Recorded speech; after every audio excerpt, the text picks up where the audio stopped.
Good morning, everybody. Thanks for staying for our last day. This talk is going to be about the impact of pH monitoring on laryngopharyngeal reflux treatment.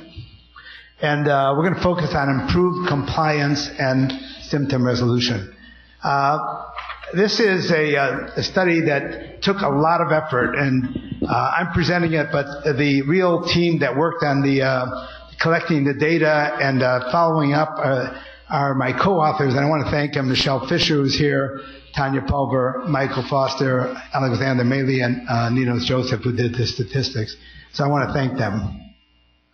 I have some disclosures that won't affect this talk. Now, we all know that with respect to evidence-based medicine, I think that we do the worst job in treating and diagnosing laryngopharyngeal reflux. It's beyond me why this is the only disease that we really treat without definitive testing, I'd say the vast majority of the time.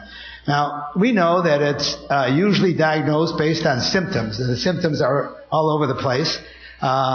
We know that the symptoms don't correlate very well with the gold standard of testing. We know that the physical exam documented. There's ways to quantify it, but it doesn't correlate very well.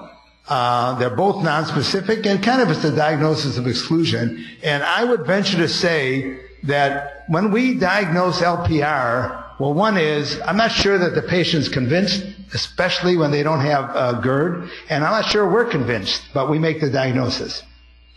So what's the treatment? The treatment is proton pump inhibitor therapy, and based on all the literature, we're told that in order to make this patient better, you give them PPI, BID, and it might take 3 months or longer to improve their symptoms. We also encourage behavior modification, especially elevating the bed, not eating late at night.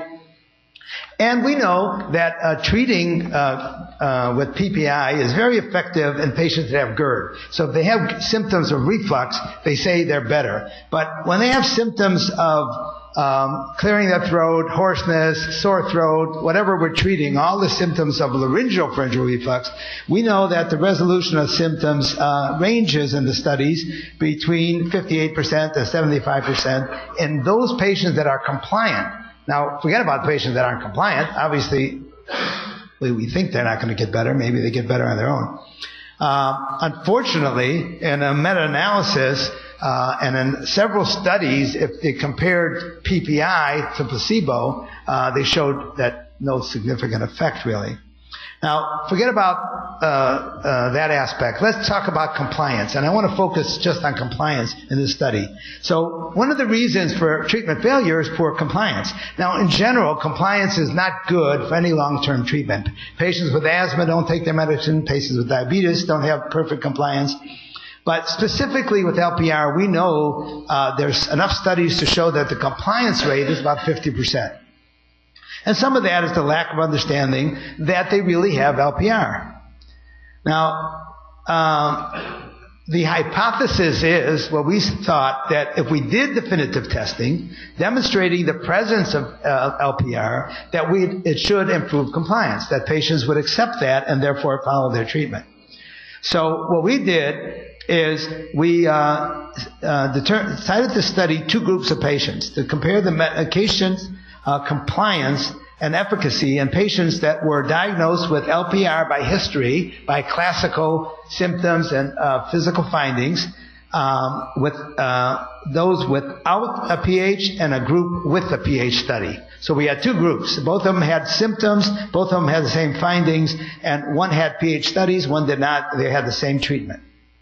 IRB approved retrospective chart review on these patients. We looked at all the patients and we included everybody that we could get follow-up on.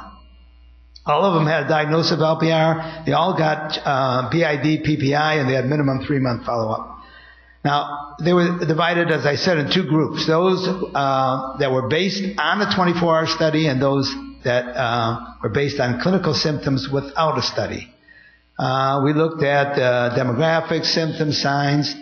We looked at, of course, at the 24-hour results, and we looked at their treatment. There were the type of medication varied, but the dose were similar, and we looked at compliance and treatment follow-up. So we reviewed 505 charts. 170 patients had follow-up or included. Group 1 had a positive pH study, 92 patients, and Group 2 had empiric treatment for symptoms and signs. And this is what we found. Now, both in Group 1, the pH, and the Group 2, their RSI scores improved. So they went from 19 to 11 and 16 to 7. And both were significant. However, if you look at the change between the two groups, the change here was more than the change in the other group, and that difference was significant. So they improved in both groups, but they improved more in the pH group. What about compliance? Now here there was a clear difference. In the empiric group, 53% were compliant, consistent with the other published literature. In the patients that had the study, we improved that compliance rate to 73.9%. Very significant. What about other changes, lifestyle changes? Specifically, we looked at head elevation. When we told the patients that the pH study shows they're refluxing at night in the supine position, our compliance for head elevation went up to 75%. Without this, it was only at 30%. Symptom improvement was better. Both improved, but if you look at the combination of better and resolve, the pH study group did better, overall 65% versus about 43% here. So overall symptom improvement was better. Now, we know the standard of care is empiric treatment.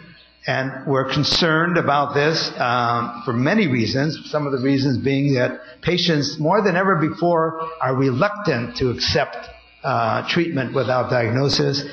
There's been a lot of information offered to the public about potential complications of long-term PPI, specifically osteoporosis.